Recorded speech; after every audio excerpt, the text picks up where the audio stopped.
श्रुतमतिवरदितं गणधररचितं गणेकभेदस्थम् अङ्गाङ्गबाह्यभावे मनस्विषयां नमस्यामि। नमो वृषभसेनादि गौतमान्त्य गणेशिने मूलोत्तरगुणाढ्याय सर्वस्मै मुनिये नमः। सर्वस्मै मुनिये नमः। सर्वस्मै मुनिये नमः। तीने भुवन में सार वीतराग विज्ञानिता शिव स्वरूप शिवकार नमः त्रियोग समारिके। जय बोलिए अनंत परम सिद्ध भगवान की। देवादिदेव खजराची आदिनाथ भगवान की। एक खजराची चिंतामणी पारसनाथ भगवान की। परम पूज्य सरेतर संत गणाचार्य गुरुवर विराट सागर जी महाराज की।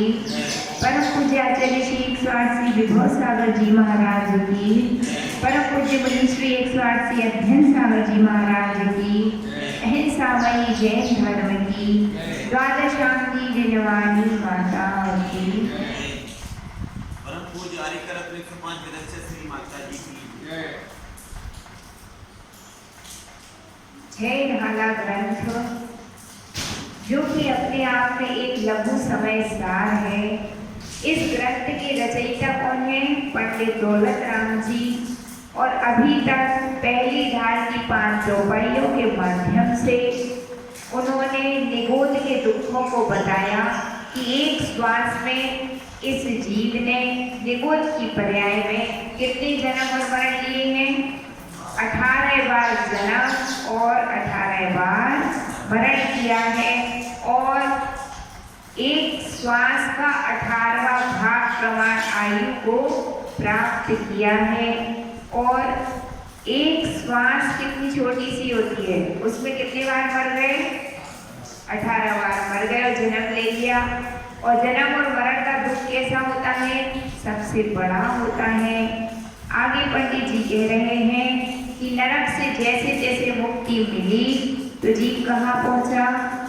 दुर्लभ लही जो चिंतामणि क्यों पर्याय लही प्रसिद्धि लक्ष्मी पील हरि आदि शरीर धर धर मरयो सही बहु पीर दुर्लभ लही जो चिंतामणि। चिंतामणि रत्न को कैसा बतलाया है? दुर्लभ। जिस प्रकार चिंतामणि दुर्लभ, चिंतामणि रत्न को पाना कैसा है? अत्यंत दुर्लभ है। संसार में बहुत सारे रत्न आपको मिल सकते हैं, लेकिन चिंतामणि रत्न कैसा होता है? आप जो चिंतन करेंगे उन सारी वस्तुओं को प्रदान कर देगा। एक कल्प वृक्ष होता है, एक कामधेनु होती है और एक चिंतामणि रत्न होता है, जो कि संसार में अत्यंत दुर्लभता से प्राप्त होते हैं। सोना चांदी तो सुलभता से प्राप्त हो जाएंगे, हीरे मोती भी सुलभता से प्राप्त हो जाएंगे, लेकिन चिंतामणि रत्न कैसा होता है? अत्यंत दुर्लभ। कल्प वृक्ष के पास जाओ और कल्प वृक्ष के पास जाकर कल्पना करनी है। किसकी कल्पना? जो आपको चाहिए उसकी कल्पना करो। क्या चाहिए? खाने की वस्तु चाहिए तो खाद्यांग के पास जाओ, कपड़े चाहिए तो वस्त्रांग के पास जाओ, भोजनांग के पास जाओ, भाजनांग के पास जाओ। ऐसे 10 प्रकार के क्या होते हैं? कल्प वृक्ष, जो आपके द्वारा इच्छित कल्पित वस्तुओं को प्रदान करते हैं। एक कामधेनु होती है। कामधेनु किसे कहते हैं? एक ऐसी गाय जिसके सामने आप जो भी इच्छा करो सारी सामग्री आपको प्राप्त हो जाएगी। और एक होता है चिंतामणि रत्न, ऐसा रत्न की जो चिंतन करो वो सामग्री मिल जाएगी। तो पंडित जी कह रहे हैं और वस्तुओं को धन वैभव को पाना आसान है, लेकिन चिंतामणि रत्न को पाना जिस प्रकार दुर्लभ है उसी प्रकार क्यों पर्याय नहीं त्रस्तनी, उसी प्रकार निगोद से निकलना भी क्या है, अत्यंत दुर्लभ है। और त्रस्ती पर्याय को पाना क्या है, अत्यंत दुर्लभ है। आपको पिछली चौपाई में बतलाया गया था कि एक बहुत बड़ी कढ़ाई है और उसमें कितने चने हैं, गिनती नहीं है, अरबों खरबों इतने चने भरे हैं। और भड़कूजा उनको क्या कर रहा है, भूंज रहा है।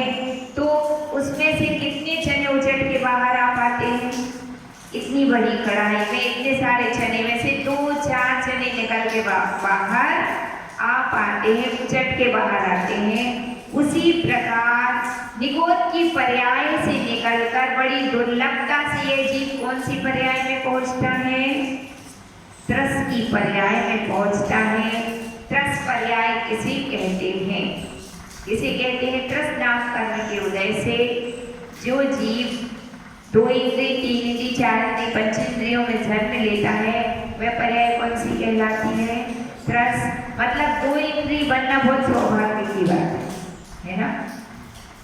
निगोद से निकलना कितना कठिन है, यानी आप इल्ली कीड़ा पतीड़ा भी बन गए तो उसको छोटा मत समझो। ऐसा कौन कह रहा है, ऐसा आगम कह रहा है कि अत्यंत दुर्लभ है उस त्रस की पर्याय को प्राप्त करना। 2 इंद्रिय जीव कौन कौन से हैं, लट क्रमी आदि, 3 इंद्रिय चीटा चीटी आदि, 4 इंद्रिय भौरा तितली मकड़ी मक्खी मच्छर आदि, है ना। इन पर्यायों को प्राप्त करना भी क्या है, अत्यंत दुर्लभ है। लट पिपील अली आदि शरीर, किस किस के शरीर को प्राप्त किया इस जीव ने, लटके, पिपील यानी चीटी और अली यानी भौरा आदि के शरीरों को प्राप्त किया। शरीर किसे कहते हैं, किसे कहते शरीर, शरीर नाम कर्म के उदय से प्राप्त, इसको शरीर नाम कर्म के उदय से प्राप्त जो देह है आपकी वह क्या कहलाती है, शरीर कहलाती है। जो शीरते यानी गलते हैं वो क्या कहलाते हैं, शरीर कहलाते हैं। और शरीर कितने प्रकार के होते हैं, 5 प्रकार के। सबसे पहला शरीर होता है औदारिक शरीर। कौन सा शरीर, आपके पास कौन सा शरीर है पंडित जी, कौन सा शरीर है, औदारिक, कैसे पता औदारिक शरीर किसे, अब आप शरीर के बारे में समझ लो। औदारिक शरीर किसे कहते हैं, तो त्र्यंच और मनुष्यों के, किस किस के, मनुष्य और त्र्यंचों के स्थूल शरीर को क्या कहते हैं, औदारिक शरीर।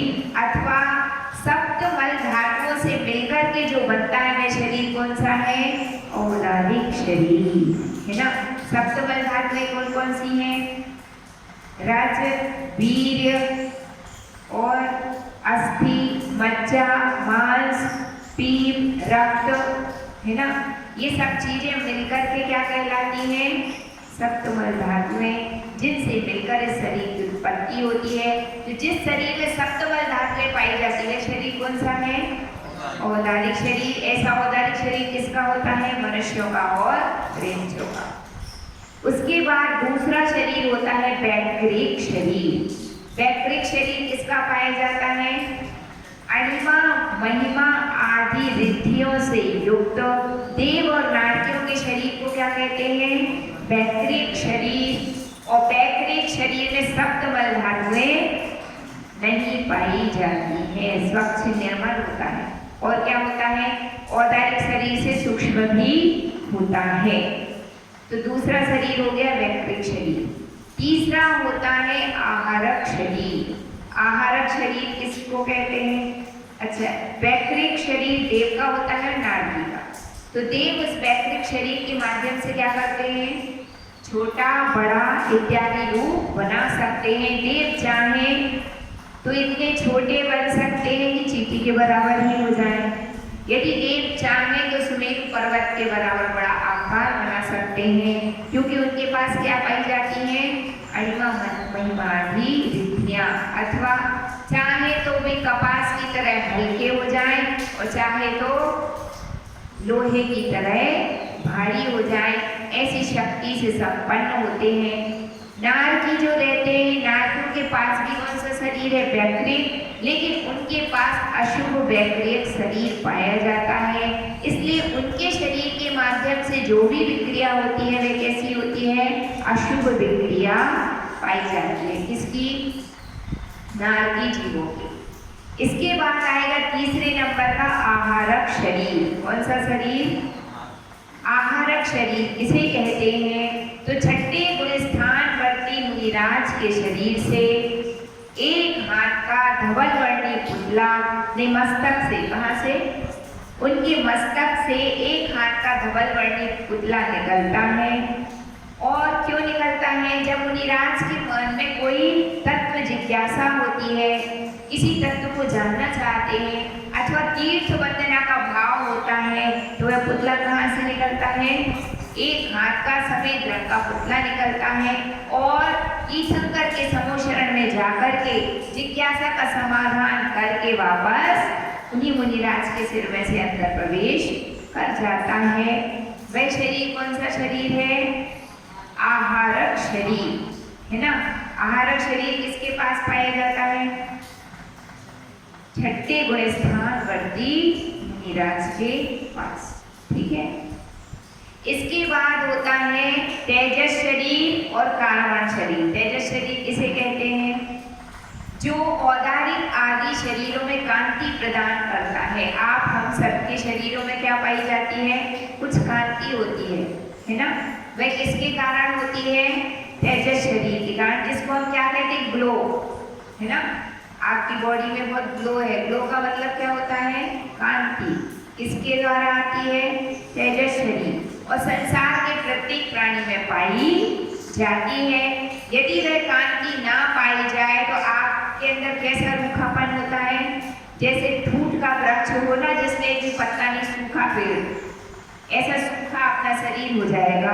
लेकिन अपने शरीर में कुछ ना कुछ मॉइस्चर है ना, वो किसके माध्यम से आती है, तेजस शरीर। एक दूसरा तेजस होता है शरीर, जो किसके शरीर से निकलता है, छठे सातवें गुण स्थान मुनिराज के दाहिने कंधे से निकलता है। वे कौन सा तेजस है, शुभ तेजस। कौन सा तेजस, दाहिने कंधे से निकलता है। एक हाथ का पुतला निकलता है सफेद रंग का, और जहाँ जहाँ दुर्भिक्ष महामारी फैली हो और मुनिराज के मन में यदि दया आ जाए, ओहो संसार के प्राणी कैसे दुखी हो रहे, तो उनके दाहिने कंधे से वह पुतला निकलता है, समस्त अकाल को, दुर्भिक्ष को, महामारी को क्या कर देता है, शांत कर देता है, और वापस आकर उन्हें मुनिराज के दाहिने कंधे में प्रवेश कर जाता है। वो कौन सा तेजस है, शुभ तेजस। एक पंचम काल में महाराज जी आहारक तेजस शरीर नहीं निकलता है ना। ये कौन से काल में निकलता है, चतुर्थ आदि कालों में, परिणाम विशुद्धि विशेष के निमित्त से, है ना। एक होता है अशुभ तेजस। अशुभ तेजस भी छठे सातवें गुण स्थान वर्ती भावलिंगी मुनिराज के बाहिने कंधे से, कहाँ से निकलता है, बाएं कंधे से निकलता है। एक हाथ का होता है, लाल रंग का सिंदूरी पुतला होता है। कैसा होता है, लाल रंग का सिंदूरी पुतला होता है। और वह कब निकलता है, जब किसी मुनिराज को किंचित भी क्रोध उत्पन्न हो जाए किसी निमित्त से, उनके बाहिनी कंधे से वह पुतला निकलता है और 12 योजन तक के क्षेत्र को क्या करता है, भूमि को पूरा नष्ट भ्रष्ट कर देता है। ऐसा पुतला किसके कंधे से निकला था, द्विपायन मुनि, है ना। द्विपायन मुनि का उदाहरण शास्त्रों में प्रचलित है कि द्विपायन मुनि तपस्या करके 12 वर्ष के पूर्व ही द्वारिका में आ गए, क्योंकि उनके महीनों की गिनती गड़बड़ हो गई थी। उन्होंने सोचा 12 वर्ष पूरे हो गए, द्वारिका में प्रवेश हो गया। और वहां पर कुछ लोगों ने महुआ के वृक्ष से, बारिश का समय था, महुआ के वृक्ष उसके पत्ते फूल गिरने से गड्ढों में क्या बन गई? शराब। कुछ लोगों ने उसी शराब को पी लिया और पीने के माध्यम से मुनिराज आए तो उनका क्या किया? उन्होंने तिरस्कार किया, उनको अपशब्द कहे, जिसके माध्यम से क्या हो गया? क्या हुआ? तिरस्कार करने के माध्यम से मुनिराज को किंचित क्रोध उत्पन्न हो गया, जिससे उनके बाहिनी कंधे से एक हाथ का लाल सिंदूर रंग का पुतला निकला और 12 रोज तक की द्वारिका को जला करके क्या कर दिया? भस्म कर दिया। और फिर क्या होता है कि जो अशुभ तेजस रहता है वापस मुनि महाराज के बाएं कंधे में जाता है और मुनिराज को भी भस्म कर देता है। और मरकर के मुनिराज को कहाँ जाना पड़ता है? नरक जाना पड़ता है। क्यों? क्योंकि उनके निमित्त से 12 योजन तक के जीवों का घात हो गया। कहाँ तक के जीवों का? तो इसलिए ये तो क्या हो गए दोनों तेजस, एक शुभ तेजस और दूसरा अशुभ तेजस। लेकिन एक बात इसमें विचारणीय यह है कि शुभ तेजस हो या अशुभ तेजस, निकलता किसको है? इसके कंधे से भावलिंगी मुनिराज। इसके कंधे से हाँ। तो आप ऐसा मत समझना कि द्विपायन मुनि भावलिंगी नहीं थे। द्विपायन मुनि क्या थे? है ना। और आगे आने वाली 24वीं में क्या बनने वाले हैं? तीर्थंकर बनने वाले हैं, है ना। तीर्थंकर जैसी प्रकृति के बंद करने वाले, तो कोई सामान्य मुनिराज नहीं थे। अब आप कहेंगे कि मुनिराज थे तो उनको क्रोध क्यों करना था? और मुनिराज थे तो उनका क्रोध कौन सा था? संज्वलन था। तो क्या संज्वलन क्रोध में इतनी ताकत है कि 12 योजन तक की द्वारिका को भस्म कर दे? तो हाँ, मुनिराज को कथाएं ऐसी उत्पन्न नहीं हुई थी कि मैं इनको नष्ट कर दूं या ये मर जाएं या इनका सर्वनाश हो। उनके मन में तो कैसे भाव उत्पन्न हुए थे? किंचित ऐसे भाव उत्पन्न हुए थे। कैसे भाव उत्पन्न हो गए थे? किंचित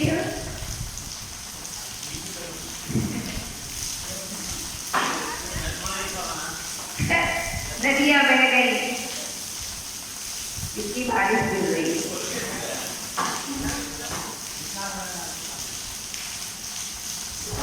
बैठ जाइए, या तो नदी के इस पार या नदी के उस पार, आपको जहाँ बैठना हुआ बैठ जाइए।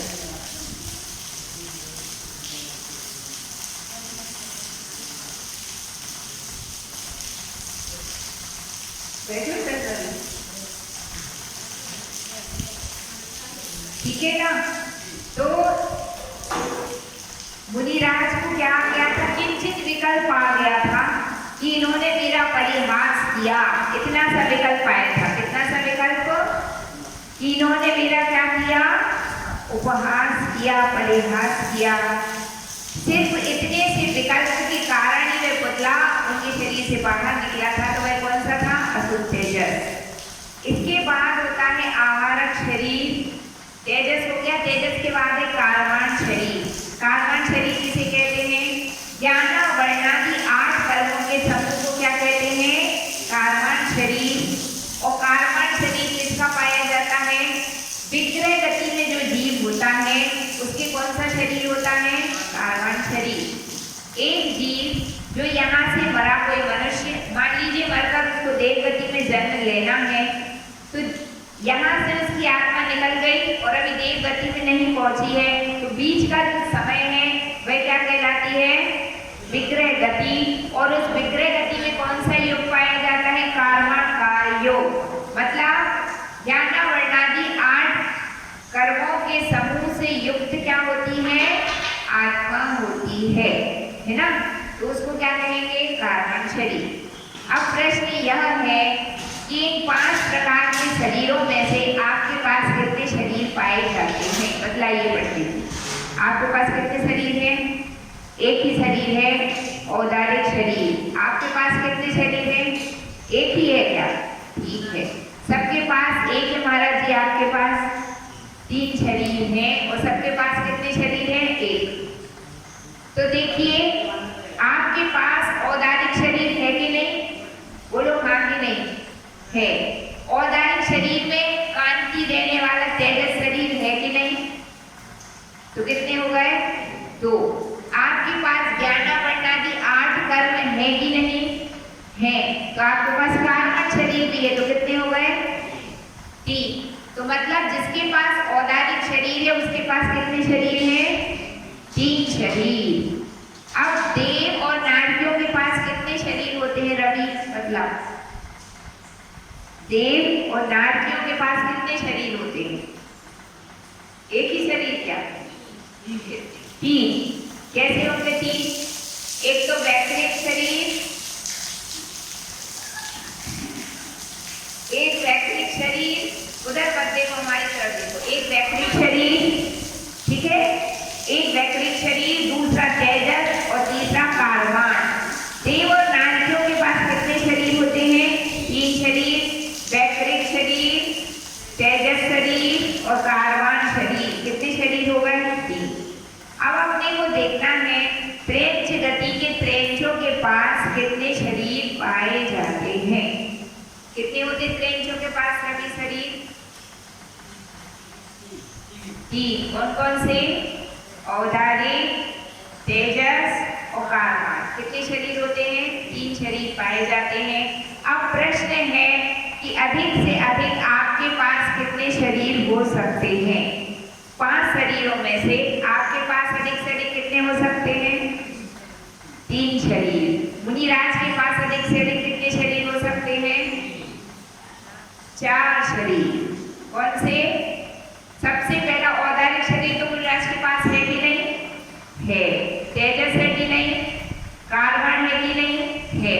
अब यदि मान लीजिए कि इनके कोई पुतला निकल गया, आहारक शरीर वाला कोई मुनिराज जो 6ठे 7वें बृहस्पति बढ़ती भावनिक मुनिराज हैं, उनके मस्तक से पुतला निकला तो कितने हो जाएंगे शरीर? 4 हो जाएंगे। कितने शरीर हो जाएंगे? औदारिक, तेजस, कार्बन और आहारक। कितने शरीर हो गए? 4 शरीर। अब ऐसा कौन सा जीव है जिसके पास 5 शरीर पाए जाते हैं? कोई जीव है सृष्टि में ऐसा? नहीं है। अधिक से अधिक शरीर होंगे तो कितने होंगे? 4 होंगे अथवा 3 होंगे, है ना? 4, 3 अथवा 2 होंगे। विक्रय गति में कितने शरीर होते हैं? एक तेजस शरीर और कार्बन शरीर, तो 2 होंगे, 3 होंगे, 4 होंगे, 5 शरीर किसी के भी पाए नहीं जाते। तो पंडित जी कह रहे हैं लट पिपील अली आदि शरीर। आप कभी भौरा बने कि नहीं? मौसी बने क्या? होंगे कि डेफिनेटली बने हैं? याद नहीं है, इसका मतलब कि बने तो होंगे पर याद नहीं है। कभी गधे बने कि नहीं? बने। और कभी कुत्ता बने कि नहीं? वो भी बने। तो यही बात पंडित जी बतला रहे हैं कि बड़ी मुश्किल से आपको सौभाग्य मिला। कहाँ से निकलने का? निगोद से निकलने का सौभाग्य, और आपने 10 पर्याय प्राप्त कर ली है। 10 पर्याय का समय कितना है? 2000 सागर। और यदि 2000 सागर का समय पूरा हो गया होगा मान लो आपका, तो अब वापस कहाँ की तैयारी है? निगोद की तैयारी। देखो कितने अच्छे से सब कह रहे हैं कि अगर 2000 सागर मान लीजिए पंडित जी आपकी अंतिम पर्याय है, 2000 सागर पूरे होने वाले, तो कहाँ जाना पड़ेगा? कहाँ जाना पड़ेगा? निगोद में जाना पड़ेगा, है ना? यद्यपि हम यह नहीं कह रहे कि सचमुच ही आपकी आखिरी होगी। 2000 सागर बहुत बड़ा होता है, परंतु फिर भी वो 2000 सागर कभी न कभी तो पूरा होता होगा। तो जब पूरा होगा तो क्या होगा? वापस कहाँ जाना पड़ेगा? कहाँ? इस जीव का 1000 सागर को निबोध में कहाँ पूरा हो जाता है? लट पिपील आदि की पर्यायों में ही पूरा हो जाता है। मतलब कीड़े पतीड़े बनने में ही एक साल चला जाता है। बचा हुआ शेष समय है उसमें आपको हाथी घोड़ा मतलब पंचेंद्रिय बनने का सौभाग्य प्राप्त होता है। तो पंडित जी कह रहे धर धर मर्यो सही बहु पीर। चींटी के प्राण कितने सस्ते हैं, इतने सस्ते हैं, चलती हुई जा रही है और आप देख के नहीं चल रहे, आपने उस पर पैर रख दिया तो क्या हुआ? मर गई। कौन मर गई? कौन मर गई? अरे चींटी नहीं, आप मर गए। जब आप चींटी की पर्याय में थे तो कौन मर गया? अपन मर गए। दो इंद्रिय जीव है ना, कितने बारिश में कीड़े पटीड़े उत्पन्न होते हैं।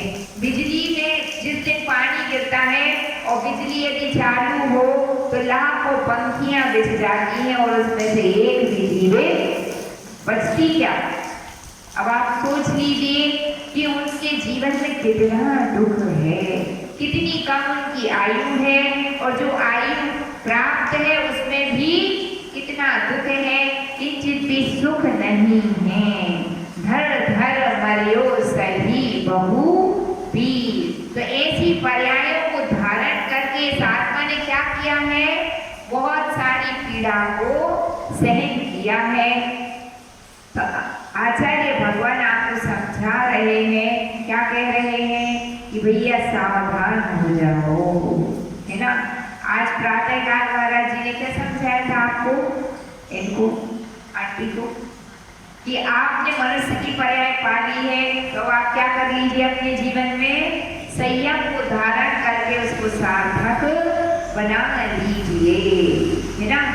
तो जो गुरुजन होते हैं वो करुणा के धारी होते हैं। किसके धारी होते हैं? करुणा के धारी होते हैं और इसलिए वो उपदेश देते हैं किस बात का, कि व्रत को धारण कर लो जीवन में, संयम को धारण कर लो, है ना। क्यों? क्योंकि यदि व्रत नियम संयम को जो धारण करता है वह नियम से शुभ गति को प्राप्त करता है, अच्छी पर्याय को प्राप्त करता है और अच्छी पर्याय और शुभ गति मिलेगी तो क्या होगा? अनुकूल साधन सामग्री मिलेगी। आपको तीर्थंकर के समूह शरण में जाने का भी अवसर मिल सकता है। कब मिलेगा? जब आप यहाँ कुछ पुरुषार्थ करेंगे। और यदि आपने यहाँ रहकर कुछ पुरुषार्थ नहीं किया तो क्या तीर्थंकर के समूह शरण में जाने के शुभ अवसर मिल पाएंगे? नहीं। इस पंचम काल में 123 जीव कहाँ जाने हैं? विदेह क्षेत्र से निर्वाण को प्राप्त करना है। इसको अब ये तो नहीं पता कि किसको, परंतु इस पंचम काल में 123 जीव ऐसे रहेंगे जिनको कहाँ जाना है? विदेह क्षेत्र जाकर निर्वाण को प्राप्त करना है। 3,000 21,000 वर्ष का पंचम काल है। कितने वर्ष का? जिसको हम 3,000 वर्ष में डिवाइड करें तो कितने हो जाएंगे? 7 या 21, यानी 3,000 के 7 डिवाइडेशन बन जाएंगे।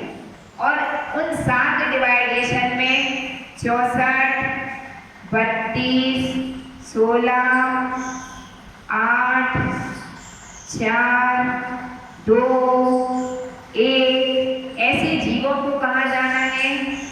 विदेह क्षेत्र। यानी अभी 3,000 वर्ष पूरे नहीं हुए हैं पंचम काल के। कितने हजार वर्ष पूरे हुए? 2600, है ना। वीर निर्वाण 2600 चल रहा ना। तो इसका मतलब है कि 3,000 वर्ष पूरे नहीं हुए, यानी 64 जीव कहाँ जा चुके हैं? थोड़े बहुत बचे होंगे, 2-4, 60 तो समझ लो कि चले गए होंगे। कहाँ पर? विदेह क्षेत्र पहुंच गए, उनको ऐसा सौभाग्य मिला। और विदेह क्षेत्र जाकर के क्या करेंगे? साक्षात तीर्थंकर की देशना सुनने का सौभाग्य मिलेगा, वैराग्य को प्राप्त हो जाएंगे, निर्ग्रंथ दीक्षा लेंगे और निर्वाण को प्राप्त करेंगे। तो अपने को भी कुछ ऐसा पुरुषार्थ करना चाहिए कि अपना घमंडी कहाँ हो, वहाँ पर हो जाए तो कम से कम क्या मिलेगी? भगवान की दिव्य देशना सुनने मिलेगी और अपनी आत्मा का क्या हो जाएगा? मतलब आप चाहें तो कितने कम समय में आप कहाँ जा सकते हैं? मोक्ष। पंचम काल के जीव यूं तो पापी माने जाते हैं। कैसे माने जाते हैं? बागी। पंचम काल के जीव बहुत ज्यादा कैसे दुर्भाग्यशाली है ना, पुण्यहीन ऐसे माने जाते।